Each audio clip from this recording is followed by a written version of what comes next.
Chevrolet Corvette Z06. It's one of Australia's best value for money supercars. GM has shown that it can take it to Europe's finest. But rather than let some track day amateurs show you how it goes around QR, we thought we'd give it to someone with a bit of GM product knowledge. Craig, do you mind taking it for a spin, mate? Absolutely. Thank you.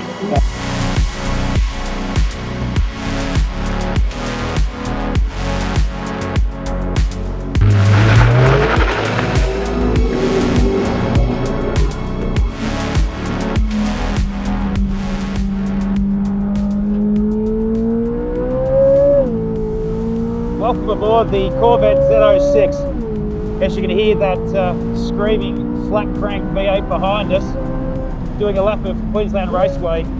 Now the beauty about having one of these cars is not only can you put it on a track and do this, which is very capable, but you can also drive it to the milk shop.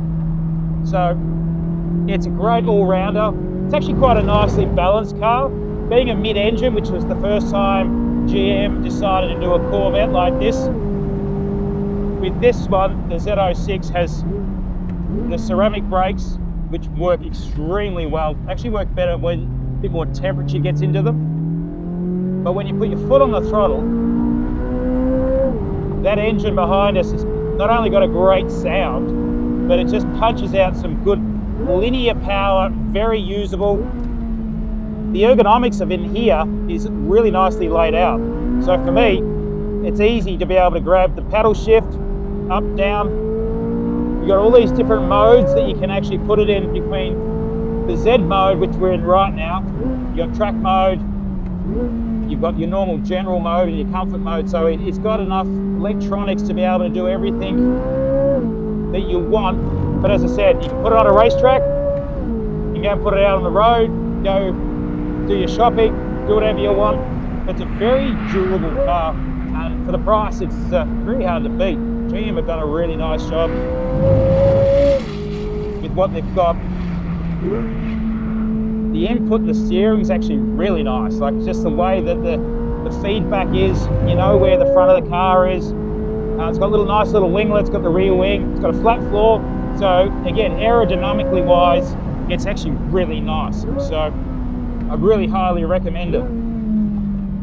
But this, driving it around Queensland Raceway, just a really pleasure. Like just coming out of turn 3, which is where we just are, it's just really nice. Puts the power down well, run down to turn 4 here. This is the first of the left-handers. Generally have a bit of a cold tyre, which we have.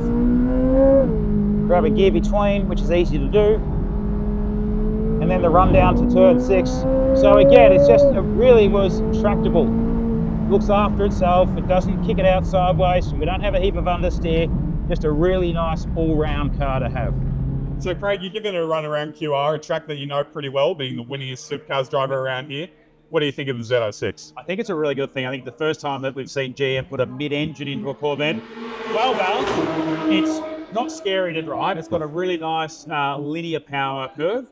The flat crank has got a great sound because it almost revs to 9,000 RPM. So the sound inside the cockpit is bloody beautiful. It really is really nice.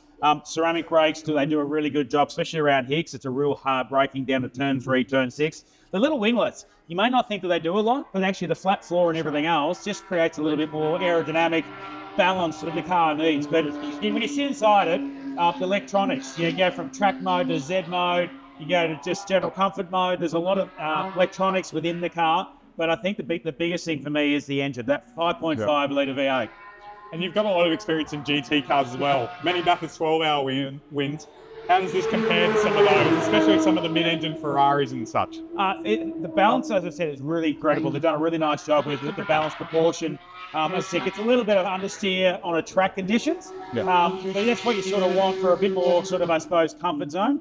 The rear tyre is big enough to handle the horsepower and the rear side of it. But as a car, it's beautifully presented. As a GT car, I think it's awesome. It's right up there, as you said, the value for money, what you get for this, to put it on a racetrack and then be able to drive it out on the road. And given that price point, there's going to be a lot of people driving these that perhaps aren't at the track caliber of yourself. How is it going to be for them and how accessible is it? It's very durable. I think it's very user-friendly, and that's where I think the beauty for me is the user-friendly part of it. As I said, you can put it into track mode or you can put it just in general mode. and drive around the streets. The brakes are really good. Like they're good for normally ceramic brakes are good when they're hot, but they've done a really nice job of making these very raw in the temperature range. So for me, I'm really impressed with that package. But again, just for general use and just I suppose, a person that wants to drive it on a public road, again, it's just a really nice, easy car. Excellent. Thank you, Craig. No worries. We appreciate it. Thank you. It's been awesome.